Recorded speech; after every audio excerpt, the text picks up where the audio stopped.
There are some producers who are like producer/songwriters, which is very prevalent in today's pop market, where the track, the actual bed of music, like if you go to karaoke and they put on that music and you sing to it, that's what producers do. They'll give you the bed of music. It's already done, it's ready for the radio in terms of its sonics, but it needs a top line, it needs a melody, and it needs a lyric. And that is a type of producer that is really in demand today.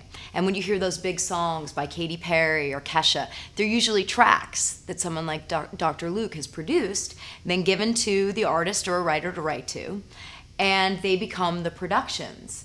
The traditional word of producers could be somebody, you know, that didn't even play an instrument, but that had a vision and said, you know what, let's try this in the chorus, or can we bring the piano in there? And really was there for the artist when they were singing, and you know, we need more of this, we need more of that, but other people were actually doing the work. So there are many different types of producers. But basically, at the end of the day, the result is a great sounding recording. That is their responsibility.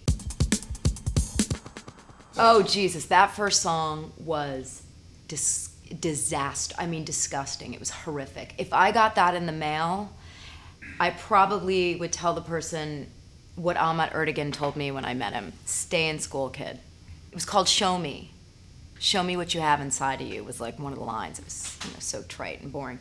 But it was about me trying to convince this guy that, no, he really did like me. It was just he had issues opening up. Okay? And he didn't have any issues other than he just wasn't that into me. Plus, at the time, he was managing me, which he may have been into me, but he wanted to manage me more than he wanted to date me, which was fine. I got it. But I was sort of like, you know, no, it's in there. You just got to let it out. And instead of worrying about my own problems, which were, one, that I couldn't write a song, and two, I should figure out my own feelings and stop worrying about everybody else's. So once I started to own my own feelings, I got much better.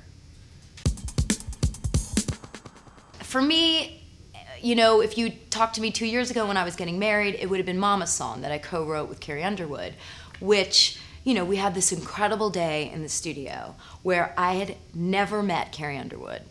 And she came in and we wrote, Marty Fredrickson, Luke Laird, Carrie and I, Undo It and Mama's Song within 5 hours.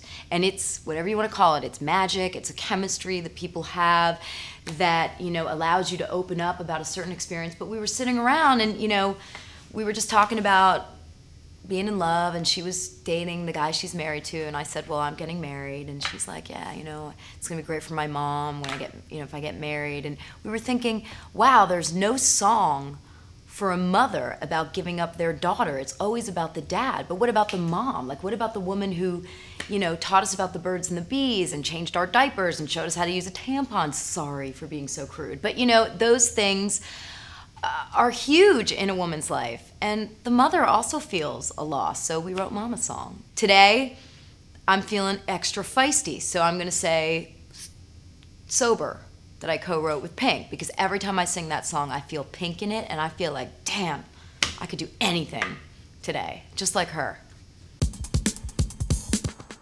I may be known as a hit maker to the masses, but you don't know the, shall we say, underbelly of my catalog. The things, you know, those moments that I wrote about that were secrets. Those moments that never saw the light of day because they were too dark or too heavy for the masses. You know, you could come over to my house and I could show you things and you'd be like, wow, you're not a cheesy pop bitch. You actually do have something to say.